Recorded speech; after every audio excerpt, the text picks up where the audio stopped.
সূরা আনআমের 6 নম্বর আয়াতে আল্লাহ বলেন, আলাম ইয়ারাউ কাম আহলাকনা মিন ক্বাবলিহিম মিন কারনিম মাক্কান্নাহুম ফিল আরদি মা লাম নুমাক্কিন লাকুম।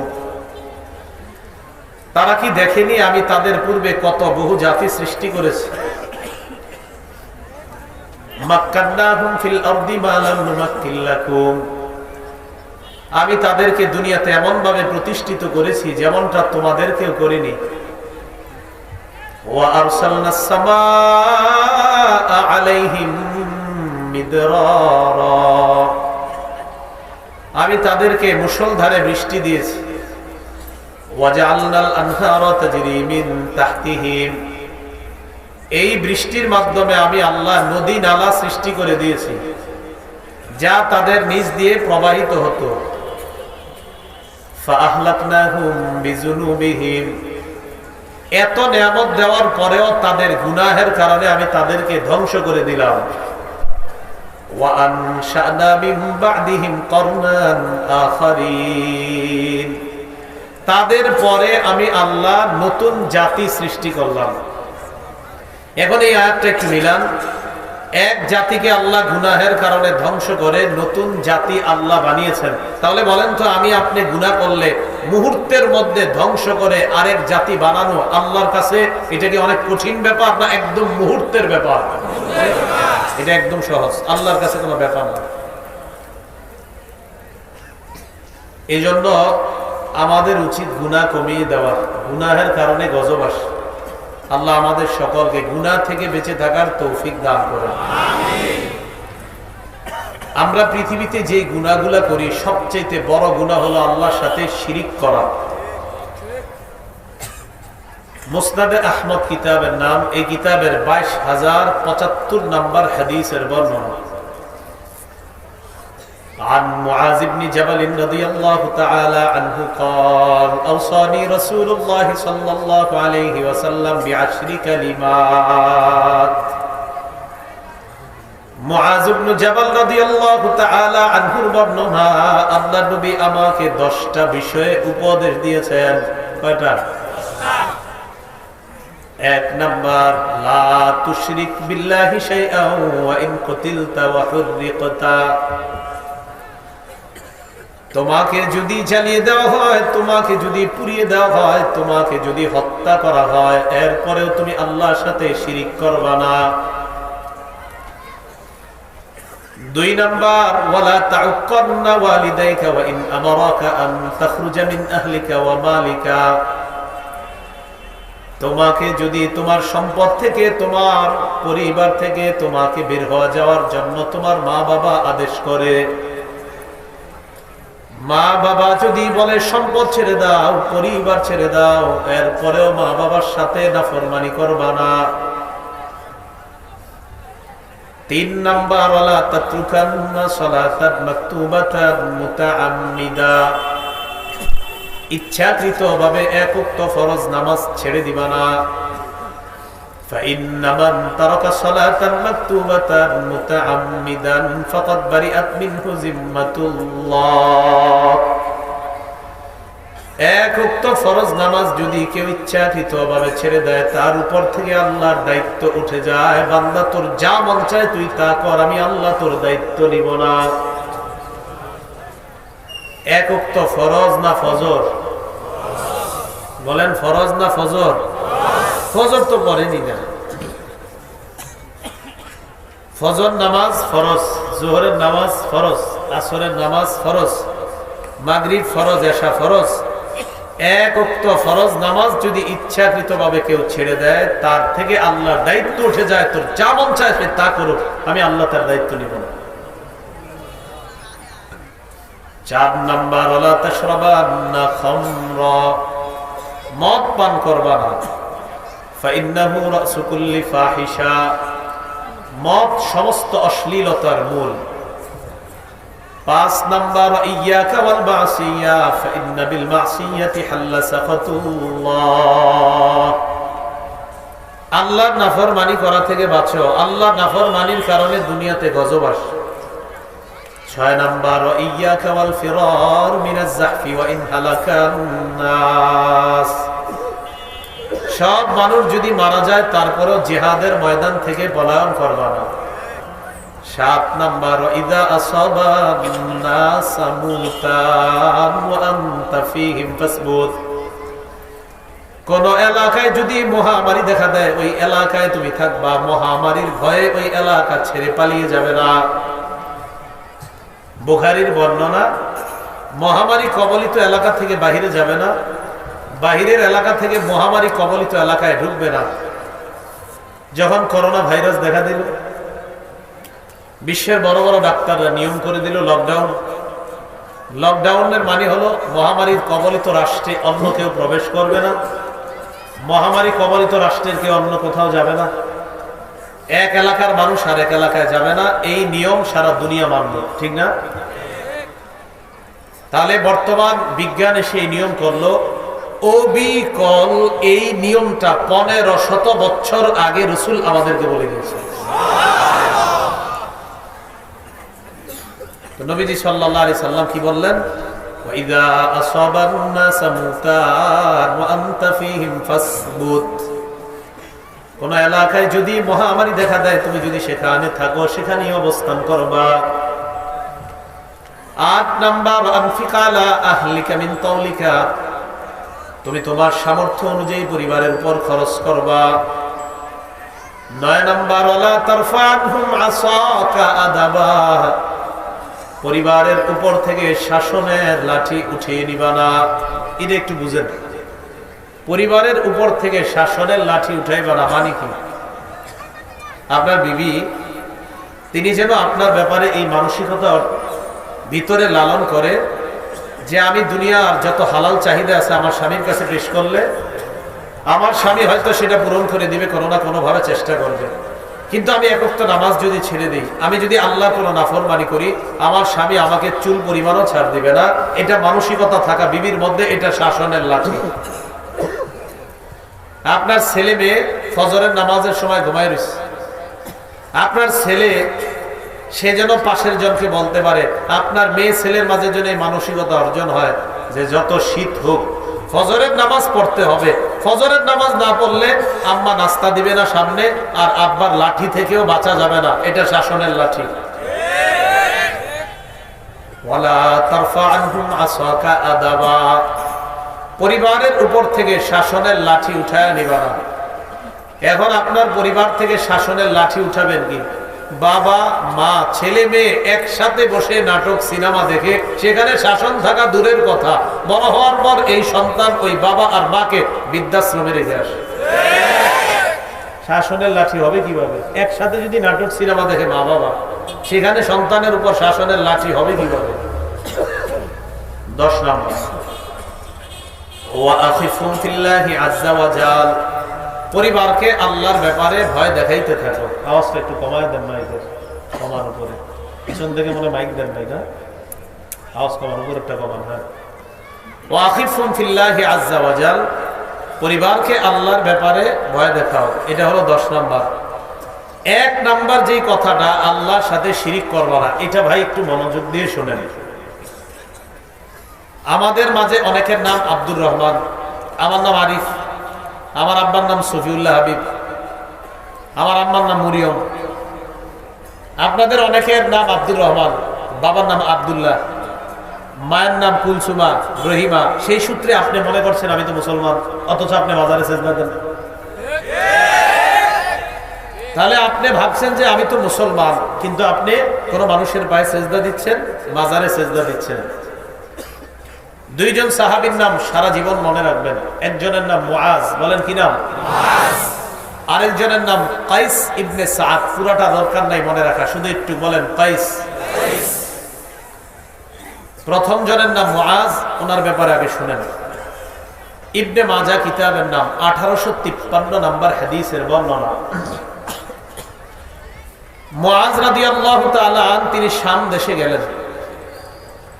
শাম দেশ থেকে তিনি যখন মদিনায় আসলেন, কি ঘটনা ঘটাইছে দেখেন। উনি আসার পর একটা কাজ করছে, যে কাজটা করছে এটা শোনার পর সবাই নাউজুবিল্লাহ বলবেন। আগে শুনেন কি হয়। লাম্মা কদিমা মুআজুম মিনাশ শাম সাজাদা লিন নবী সাল্লাল্লাহু আলাইহি ওয়াসাল্লাম।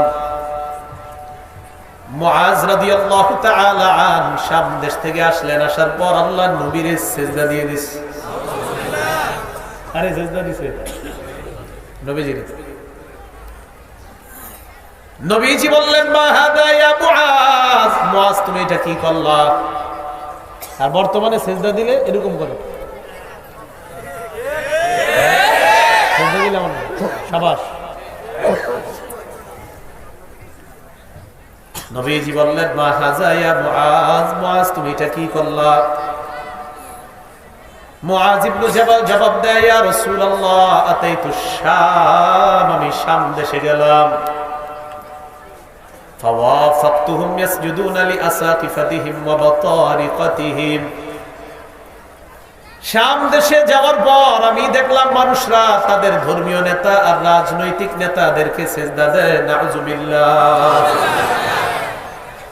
ওয়াদিতু ফি নাফসি আন নাফআলা বিকাযাকা ইয়া রাসূলুল্লাহ, আমিও মনে মনে নিয়ত করলাম আমি আসার পর আপনাকেও আমি সিজদা দিব, তাই আমি সিজদা দিলাম।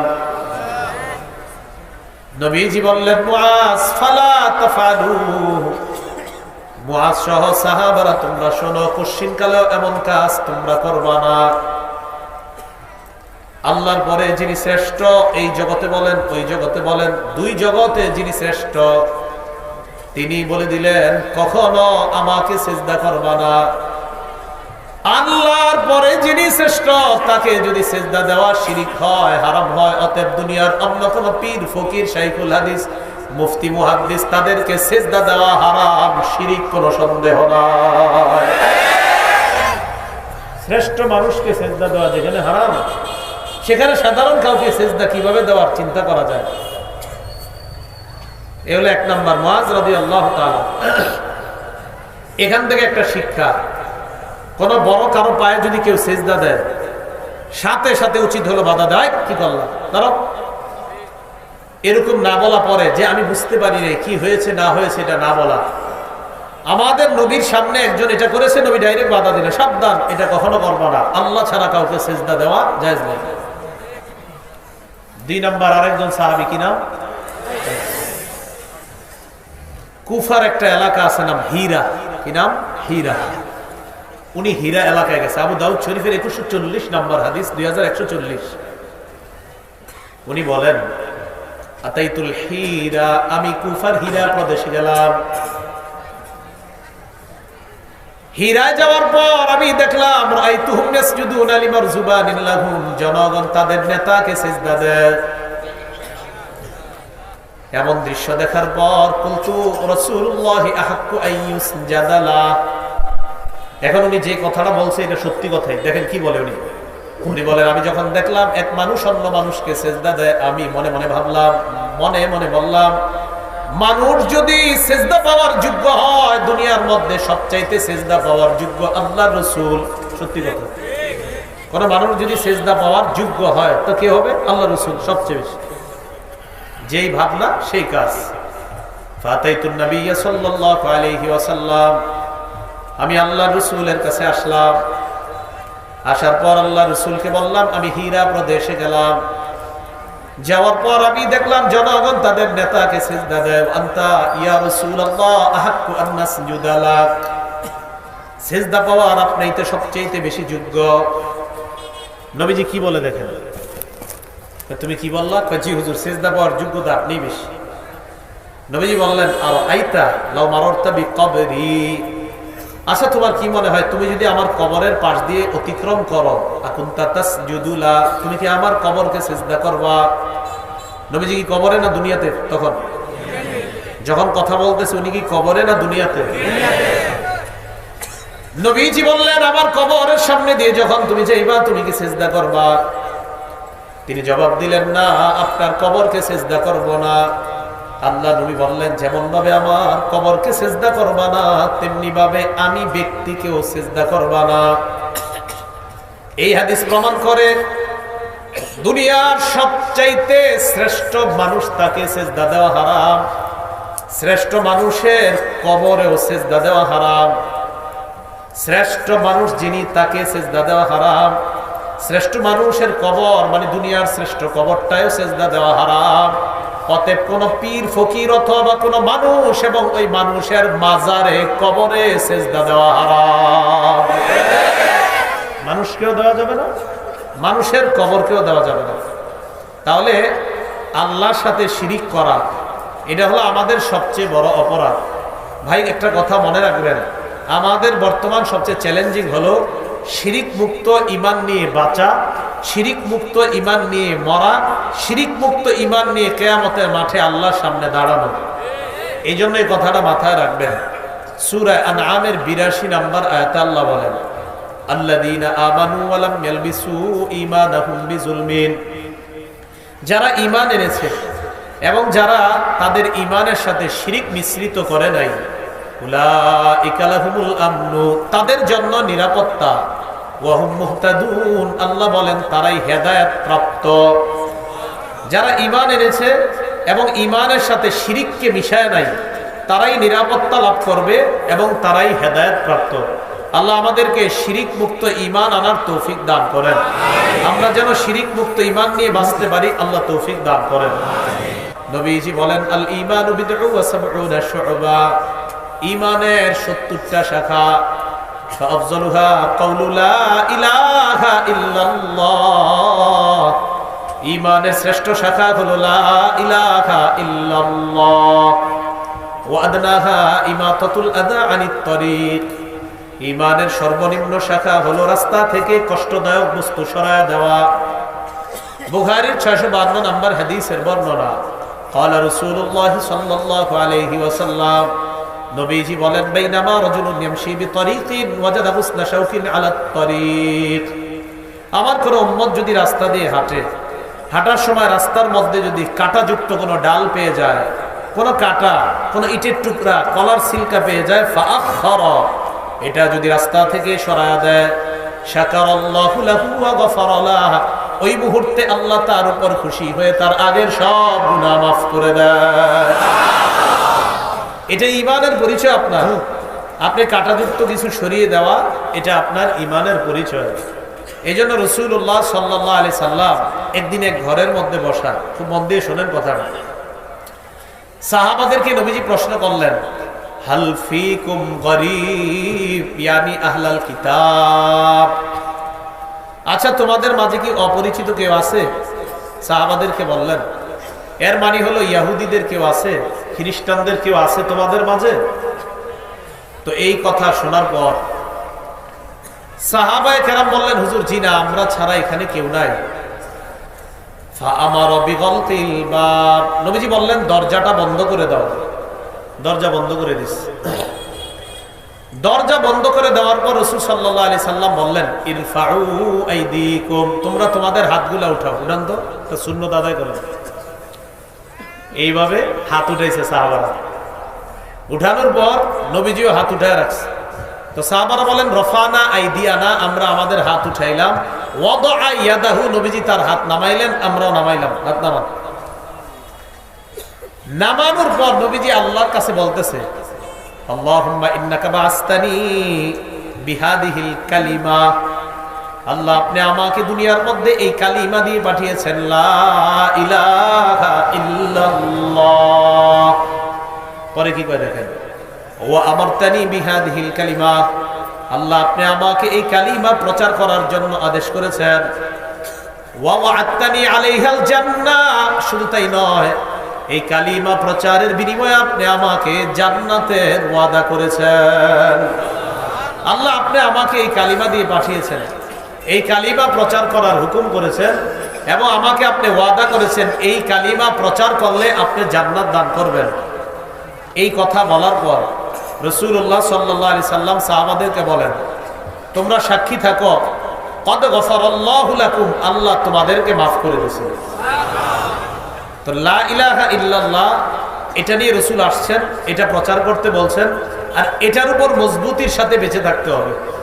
নাসাই শরীফের 4191 নম্বর হাদিসের বর্ণনা, নবীজি বলেন, তোমাদের উপর একের পর এক ফিতনা আসতে থাকবে, তো তোমার মরণটা যেন এমন অবস্থায় হয়, ফালতাতি মানিয়াতুহু ওয়া হুয়া ইউমিনু বিল্লাহি ওয়াল ইয়াউমিল আখির, তোমার মরণ যেন এমন অবস্থায় হয় তুমি আল্লাহকে বিশ্বাস করো আর আখিরাত বিশ্বাস করো, এমন বিশ্বাস নিয়ে যেন তুমি কবরে যাইতে পারো, এমন অবস্থায় যেন তোমার মরণটা হয়।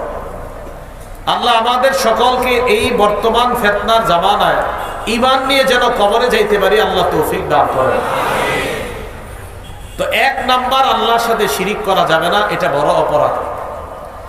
যেই অপরাধগুলোর কারণে আমাদের উপর গজব আসে, এর মধ্যে একটা উল্লেখযোগ্য আরেকটা অপরাধের নাম বর্তমানে আমাদের বাংলাদেশের সম্ভবত অপরিচিত, তারপরে বলি, যদি পরিচিত হয় আমাকে বলবেন এটা পরিচিত আছে কিনা। আমরা যেমন আমাদের দেশ সহ সারা পৃথিবীতে আশঙ্কা করা হচ্ছে যে দুর্ভিক্ষ লাগতে পারে। এখন কথা হলো এই দুর্ভিক্ষ কেন আসে? তো যেই অপরাধ দুইটার কথা নবী উল্লেখ করছেন হাদিসে, প্রথম অপরাধটার কথা বলার পরে আপনারা বললেন এটা আমাদের দেশে পরিচিত কিনা, যদি হয় তাহলে এই ব্যাপারে কিছু আলোচনা করা যাবে, না হইলে এটা বাদ।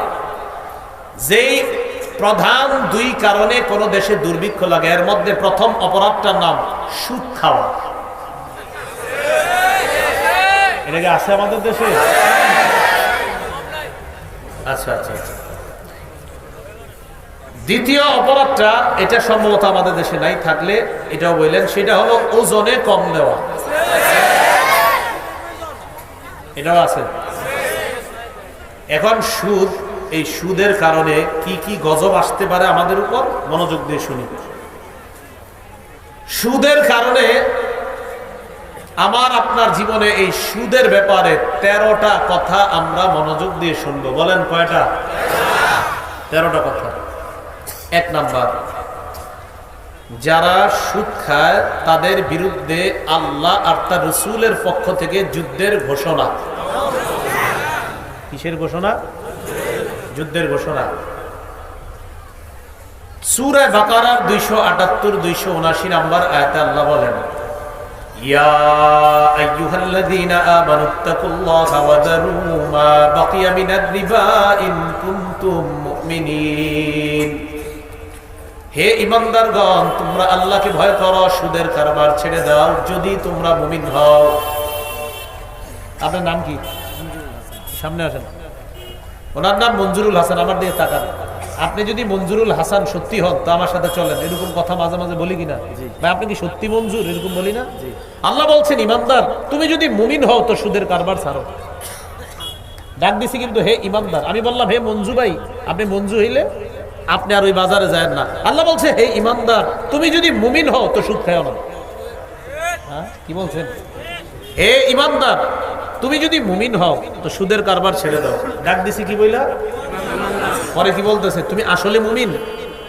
আপনারা কি মুমিন? আপনারা মুমিন? সুদের কারবার ছেড়ে দেন।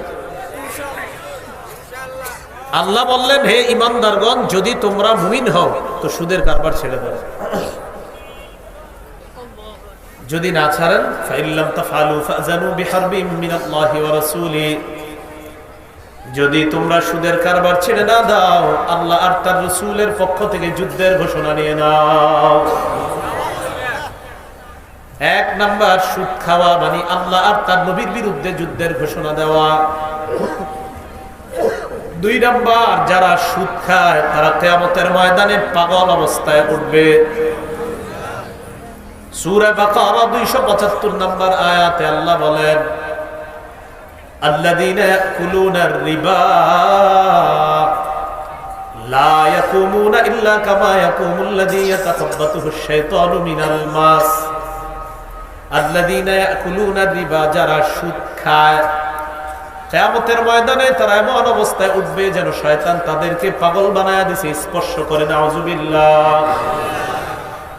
যালিকা বিআন্নাহুম ক্বালু ইন্নামাল বাইউ মিসলুর রিবা, এটা এই কারণে তারা কয় ব্যবসা সুদের মতো। বলেন নাউযুবিল্লাহ।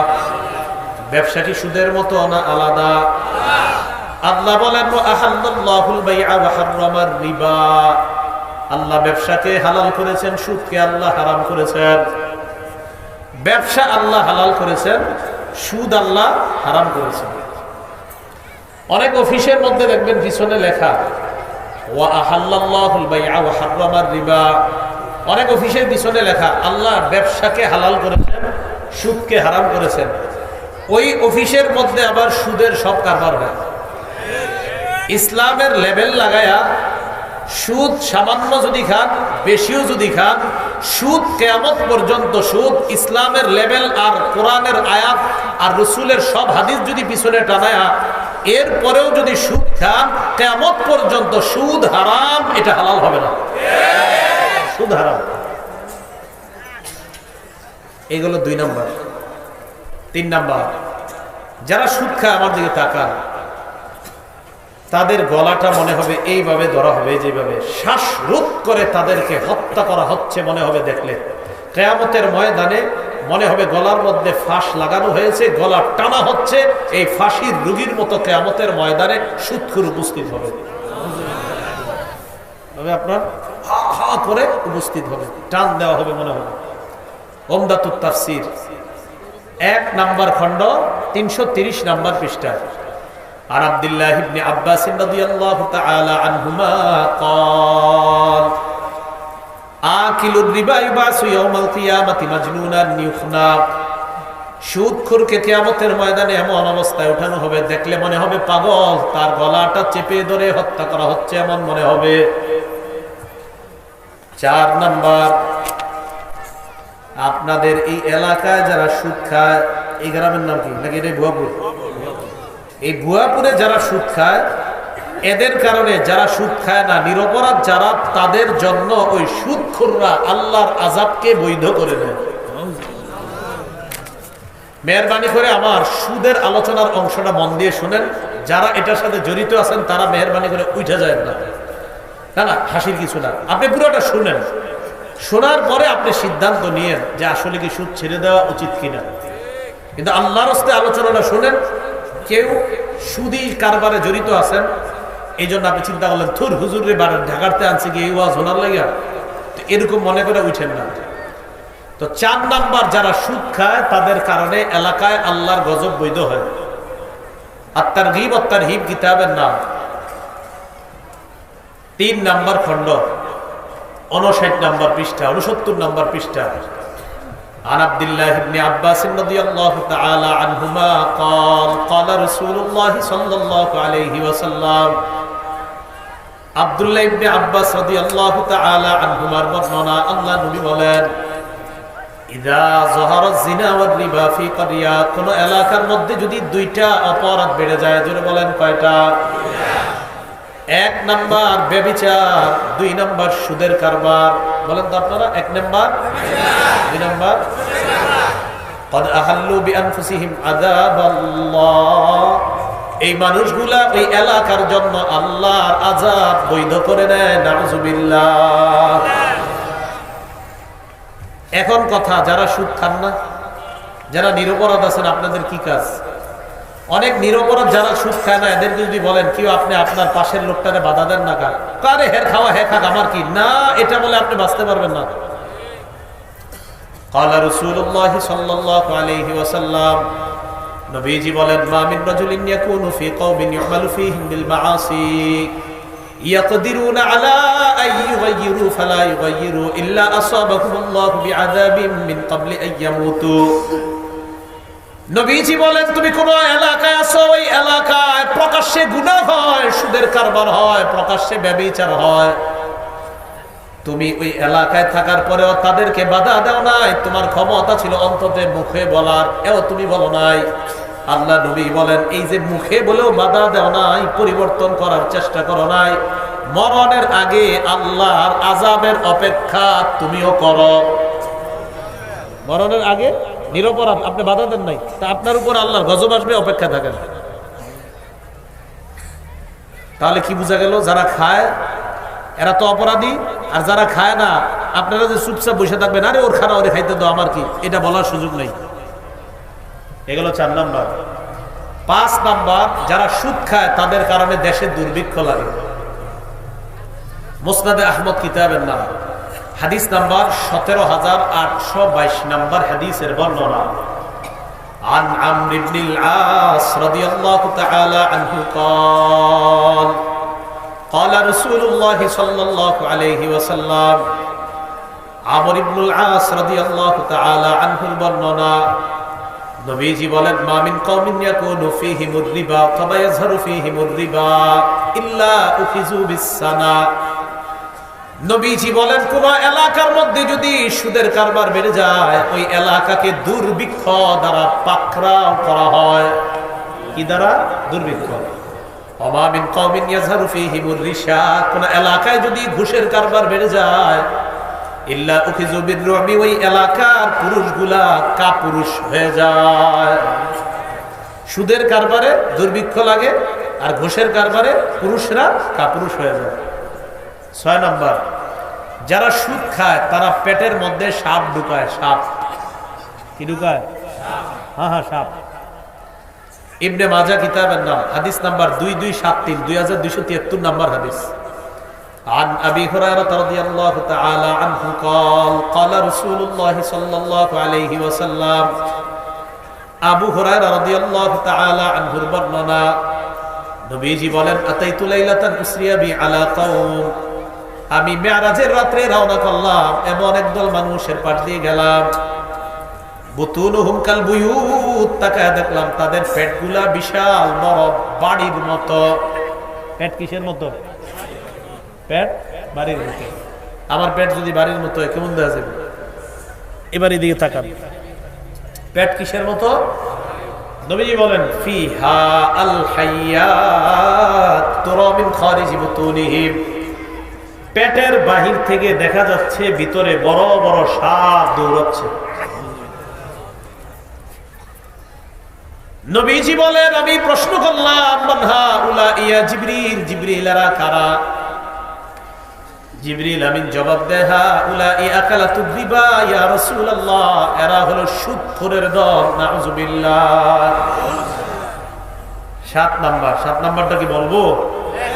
সবাই বলেন 7 নাম্বারটা বলবো। মাকে ভালোবাসেন কারা কারা? হাত তোলেন তো, হাত তুলে রাখেন। আপনারা নামান, মুরব্বীরা নামান, আপনারা তুলে রাখেন। 7 নাম্বারটা বলি, সুদ খাওয়া মানে আপন মায়ের সাথে জিনা করা। সবাই ভালোবাসেন তো মাকে? ইবনে মাজাহ 2274 নাম্বার হাদিস। এই হাদিসের মধ্যে আছে আর রিবা সাবউনা হুবা, সুদের গুনাহের শাখা 70টা। আইসারুহা আইয়ান কিহার রাজুল উম্মা, সবচাইতে নিম্ন শাখা আপন মাকে বিয়ে করা। মাকে সবাই ভালোবাসেন বলে সুদ খাওয়া, আপন মাকে বিয়ে করা। আপন মায়ের সাথে কি বিয়ে বৈধ কখনো? তার মানে আপন মায়ের সাথে ব্যভিচার করার যে গুনাহ, সুদ খাওয়া একই কথা। আল্লাহ আমাদেরকে হেফাজত করেন। এই জায়গায় যারা ছেলে আছেন, মহিলাদের প্যান্ডেল হয়েছে, যারা মহিলা আছেন, আমার যুবতী বোনরা যারা আছেন আপনারা শোনেন, আর এই জায়গায় যে ভাইয়েরা আছেন আমার, আপনারা শোনেন। এই বোন এবং ভাই যারা আছেন আপনারা আপনার বাবাকে বলবেন, ছেলে যারা আছেন আব্বাকে বলবেন আব্বা 12 মাসে 12টা প্যান্ট, শার্ট, লুঙ্গি, গেঞ্জি, পায়জামা, পাঞ্জাবি দেওয়া দরকার নাই। আপনি যদি পারেন হালাল টাকায় আমারে 2-4টা, 1-2টা দিলেই হবে। মেয়ে যারা আছেন আপনি আপনার আব্বাকে বলবেন আব্বা আপনি আমাকে হারাম টাকায় মাসে মাসে অনেক কসমেটিক্স দেওয়া দরকার নেই, হালাল টাকায় আব্বা আপনি যা পারেন আমারে দিয়ে, হারাম টাকা আমার পিছে খরচ করেন না। এটা একটা মেয়ে তার বাবাকে বলবে, একটা ছেলে তার বাবাকে। আমার মা বোন যারা আছেন আপনারা আপনার স্বামীকে বলবেন স্বামী আমার আপনি আমাকে হালাল টাকায় যা পারেন খাওয়াবেন, হারাম টাকা আমার পিছনে সামান্য খরচ করেন না। আমি আশাবাদী কোনো ছেলে তার বাবাকে এটা বললে, কোনো মেয়ে তার বাবাকে এটা বললে, কোনো বিবি তার স্বামীকে এটা বললে তিনি ইনশাল্লাহ সুদ কারবার থেকে খুব দ্রুত ফিরে আসবেন। একটা মানুষ সুদ কেন খায় বলেন? পরিবারের একটু উন্নতির জন্য, ভালোর জন্য। এটাই তো এইটাই নিয়ত যে বেশি টাকা হবে, এটা নিয়ত না বলেন? কিন্তু দেখেন আপনারা যারা সুদ খাচ্ছেন আপনি কার পিছনে টাকা খরচ করেন? সহিহুত তারগিবের 1730 নাম্বার হাদিসে রাসূল বলেন লা ইয়াদখুলুল জান্নাতা জাসাদুন বুজিয়া বিল হারাম, ওই শরীর জান্নাতে যাবে না যেই শরীর হারাম টাকায় লালিত পালিত হয়, এই শরীর জান্নাতে যাবে না। এলাকার অনেকের অভিযোগ, মাদ্রাসার মুহতামিম, মসজিদের খতিব, ইমামের কাছে অভিযোগ, হুজুর আমি এত দোয়া করি আমার দোয়া কবুল হয় না। কি কবুল হয় না? দোয়া কবুল হয় না। খুব অভিযোগ সবার। তো 10-12 বছর হুজুরে খালি রে কইতে কইতে হুজুরে কয়, আচ্ছা আপনি যে এত দোয়া চান আমার কাছে আর আপনি নিজেও দোয়া করেন, দোয়া কবুল হয় না, হারাম টারাম খাননি, সুদ টুদ খাননি? বেশি তো না, হালকা জড়িত আছে। তিরমিজি শরীফের 2999 নম্বর হাদিসে রাসূল বলেন, এক মুসাফির আল্লাহর কাছে বলতেছে, ইয়া রাব্বি ইয়া রাব্বি, আল্লাহ আমার দোয়া আপনি কবুল করেন, আল্লাহ দোয়া কবুল করেন। নবীজি বলেন, ওয়া মাতআমুহু হারাম, তার খাদ্য হারাম, ওয়া মাশরাবুহু হারাম, তার পানি হারাম, ওয়া মালবাসুহু হারাম, তার পোশাক হারাম, ওয়া গুজিয়া বিল হারাম, তার উপার্জন হারাম। ফান্না ইস্তাজাবু লিযালিক, নবী বলেন দোয়াটা কবুল হবে কিভাবে বলো? আপনি আল্লাহরে বলতেছেন, আল্লাহ 5 বছর বিয়ে হয়েছে, আমাদের সন্তান হয় না, সন্তান দাও, সন্তান দাও। নবী বলছেন, এই তোমরা যারা দোয়া করতেছো সন্তান দাও, সন্তান দাও, তোমার পোশাকটা হালাল না? হুজুর হালাল না। আচ্ছা তুমি যে সন্তান দাও বলছো, তোমার খাদ্য হালাল না? হুজুর খাদ্য হালাল না। তোমার পানীয় হালাল না? পানি হালাল না। তোমার উপার্জনটা হালাল? চিনা হুজুর উপার্জন হালাল না। নবীজি কয়, তো তোমার দোয়াটা কবুল হবে কিভাবে বলো? তাহলে 7 নাম্বার, সুদ খাওয়া, আপন মায়ের সাথে ব্যভিচার করা, আল্লাহ হেফাজত করেন। 8 নাম্বার, সুদ খাওয়া মানে দুনিয়া ধ্বংস করা, আখিরাত ধ্বংস করা। সহিহ বুখারী 2766 নাম্বার হাদিস, ক্বালা রাসূলুল্লাহ সাল্লাল্লাহু আলাইহি ওয়াসাল্লাম, নবীজি বলেন, ইজতানিবুস সাবআল মুবিকাত, 7টা এমন অপরাধ আছে যে অপরাধগুলো তোমাদেরকে ধ্বংস করে দেয়, এই 7 অপরাধ থেকে বাঁচবা। কয় অপরাধ? মুখস্থ করেন। 1 নাম্বার আশিরকু বিল্লাহ, আল্লাহর সাথে শিরিক করা 1 নাম্বার। 2 নাম্বার ওয়াসসিহরু, জাদু করা, কি করা? 3 নাম্বার ওয়াকাতুন নাফসিল্লাতী হারামাল্লাহু ইল্লা বিল হক, নিরপরাধ কাউকে হত্যা করা। 3 নাম্বার নিরপরাধ কাউকে। 4 নাম্বার আকলুর রিবা, সুদ খাওয়া। 5 নাম্বার আকলু মালিল ইয়াতীম, ইয়াতীমের সম্পদ অন্যায়ভাবে ভক্ষণ করা। 6 নাম্বার তাওয়াল্লি ইয়াউমাজ যাহফি, জিহাদের ময়দান থেকে পলায়ন করা। 7 নাম্বার কাসফুল মুহসানাতিল মুমিনাতিল গাফিলাত, সতী সাদী মুমিন নারীর উপর মিথ্যা অপবাদ দেওয়া। এই 7 অপরাধ মানুষকে ধ্বংস করে দেয়। এই 7টার মধ্যে সুদ আসেনি? আছে। তাহলে সুদ খাওয়া মানে দুনিয়া ধ্বংস করা, আখিরাত ধ্বংস করা। 9 নাম্বারটা বলার আগে সবার জন্য একটু দোয়া করি, আল্লাহ সুদি লেনদেন অবস্থায় যেন কারো মরণ না হয়। সুদি লেনদেন থেকে যেন আল্লাহ সবাইকে খুব দ্রুত ফিরিয়ে আনেন। যারা সুদি লেনদেনে আছে, আল্লাহ যেন আজকেই তাদেরকে ফিরিয়ে আনেন। তো আল্লাহ না করেন, সুদি লেনদেন অবস্থায় যদি কারো মরণ হয়, আমরা আপনারা নিয়ে কবরস্থানে দাফন করে আসলাম। এই কবরে যাওয়ার সাথে সাথে আপনি একটা নদীতে সাঁতার কাটা শুরু করবেন। সাঁতার কাটতেই থাকবেন, কাটতেই থাকবেন। কিয়ামতের আগে বারবার নদীর কিনারায় যাওয়ার চেষ্টা করবেন। বারবার যাবেন কিন্তু যেতে পারবেন না। এইভাবে কিয়ামত পর্যন্ত আপনার সাঁতার চলতেই থাকবে। দলিল সহিহ বুখারী 2085 নাম্বার হাদিস, আন সামুরাহ ইবনে জুনদুব রাদিয়াল্লাহু তাআলা আনহু قال قال رسول الله صلى الله عليه وسلم, সামুরা ইবনে জুনদুব রাদিয়াল্লাহু তাআলা আনহু বর্ণনা, নবীজি সাল্লাল্লাহু আলাইহি ওয়াসাল্লাম বলেন, রাআইতুল লাইলাতা রাজুলাইন, রাতের বেলা 2 ব্যক্তিকে আমি দেখলাম, আতায়ান, আমার কাছে আসছে, ফাআখরাজানি ইলা আরদিন মুকদ্দাসা, পবিত্র একটা জমিনের কাছে নিয়ে যায়। ফানতালাকনা হাত্তা আতাইনা আলা নাহরিম মিন দাম, আমরা 3 জন চলতে লাগলাম। যাইতে যাইতে একটা নদীর কাছে গেলাম। ওই নদীটার মধ্যে তাকায়া দেখলাম রক্ত আর রক্ত। কি দেখলাম?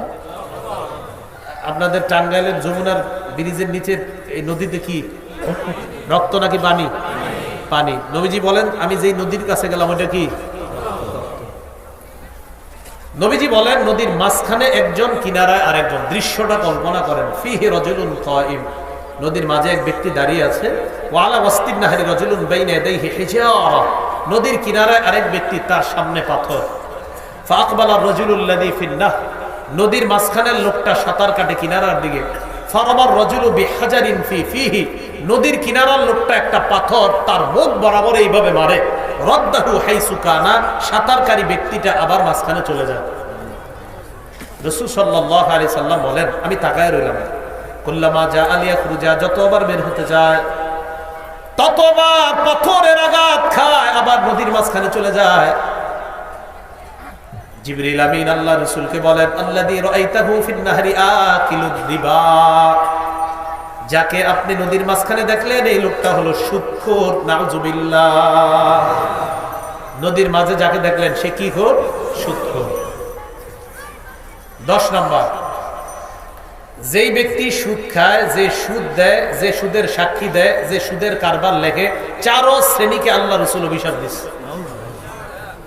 বলেন যে সুদ খায়, বলেন যে সুদ খায়, যে সুদ দেয়, যে সুদের কারবার লেখে, যে সুদের সাক্ষী দেয়, এই 4 জনকে আল্লাহ রাসূল অভিশাপ দেন। এই 4 জনকে আল্লাহ রাসূল কি দেয়? এই কথাটা দাওয়াত হিসাবে প্রচার করতে পারবেননি? বলেন যে সুদ খায়, যে সুদ দেয়, যে সুদের সাক্ষী দেয়, যে সুদের লেখা লেখে, এই 4 শ্রেণীকে অভিশাপ দেয় কে? রাসূল সাল্লাল্লাহু আলাইহি ওয়াসাল্লাম। নাসাই শরীফের 5103 নম্বর হাদিস। আন আলী ইবনে আবি তালিব রাদিয়াল্লাহু তাআলা আনহু قال أن رسول الله صلى الله عليه وسلم لعن آكل الربا وموكلا وكاتبا وشاهدا।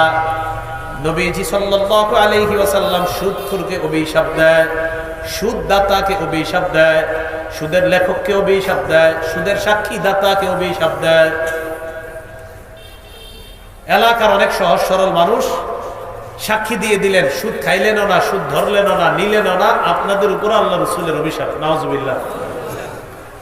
11 নাম্বার, যারা জেনে শুনে সামান্য পরিমাণ সুদ খায়, 36 বার ব্যভিচার করার চাইতে বেশি গুনাহ হয়। মুসনাদ আহমদ কিতাবের নাম 22007 নম্বর হাদিসের বর্ণনা। এই হাদিসের মধ্যে আসছে, দিরহামুন ইবান ইয়াকুলুর রাজুল ওয়া হুয়া ইয়ালাম আশাদ্দু মিন 36 জিনা। জেনে শুনে সামান্য পরিমাণ সুদ খাওয়া 36 বার ব্যভিচারের চাইতে বড় গুনাহ করা। 12 নাম্বারটা বলার আগে আবার দোয়া করি, সুদী লেনদেন অবস্থায় যেন আল্লাহ কারো মরণ না দেয়। যদি মরণ হয়ে যায় জান্নাত থেকে বঞ্চিত হয়ে যাবে।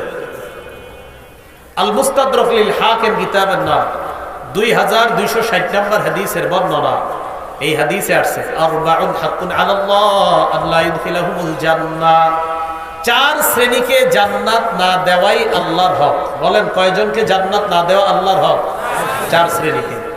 1 নাম্বার মুদমিনুল খামরি, যে নিয়মিত মদ পান করে। 2 নাম্বার আকিলুর রিবা, সুদখোর। 3 নাম্বার আকিলু মালিল ইয়াতীম, ইয়াতীমের সম্পদ অন্যায়ভাবে ভক্ষণকারী। 4 নাম্বার আকুলি ওয়ালিদাই, পিতামাতার নাফরমান সন্তান। এই 4 জনকে জান্নাত না দেওয়া আল্লাহর হক। 13 নাম্বারটা আলেম, সর্বসাধারণ, সবাই একটু মন দিয়ে শুনি।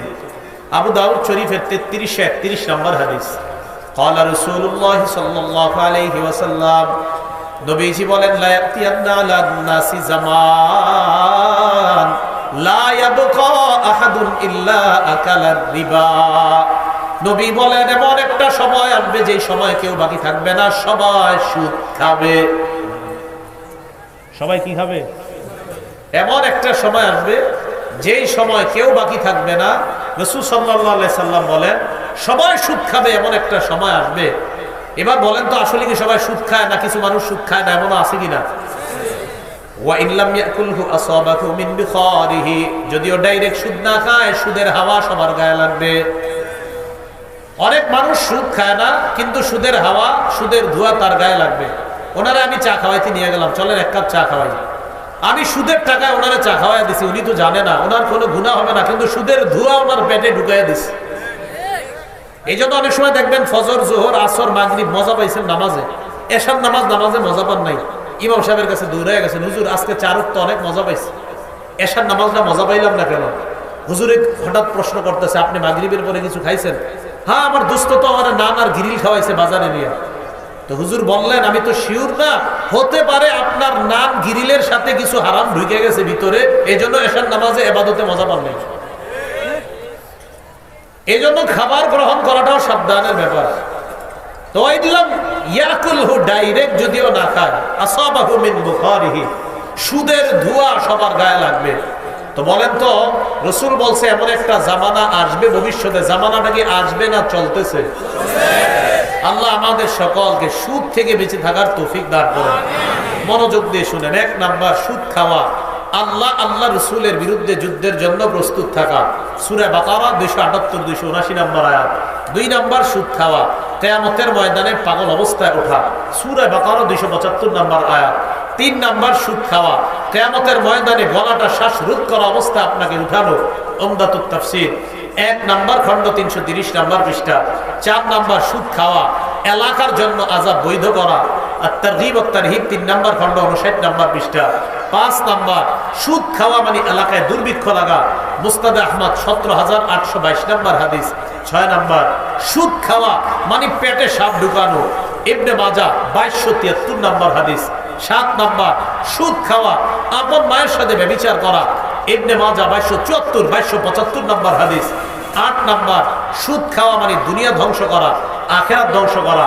সহিহ বুখারী 2766 নাম্বার হাদিস। 9 নাম্বার, সুদ খাওয়া মানে রক্তের নদীর মধ্যে কিয়ামত পর্যন্ত সাঁতার কাটা। সহিহ বুখারী 2085 নাম্বার হাদিস। 10 নাম্বার, সুদ খাওয়া, সুদ দেওয়া, সুদের সাক্ষী দেওয়া, সুদের কারবার লেখা মানে আল্লাহ রসুলের অভিশপ্ত উম্মত হওয়া। নাসাই শরীফ 5103 নাম্বার হাদিস। 11 নাম্বার, সুদ খাওয়া মানে 36 বার ব্যভিচারের চাইতে বড় অপরাধ করা। মুসনাদ আহমদ 22007 নাম্বার হাদিস। 12 নাম্বার, আল্লাহ না করেন যদি সুদি লেনদেনে আপনি মারা যান, আল্লাহর হক আপনাকে জান্নাত না দেওয়া। আল মুস্তাদরাক লিল হাকিম 2260 নাম্বার বর্ণনা। 13 নাম্বার, এমন একটা জামানা আসবে যে জামানায় মানুষ সুদ খাবে, সিরিয়ালে মিছিলে মিছিলে সুদ খাবে। সবাই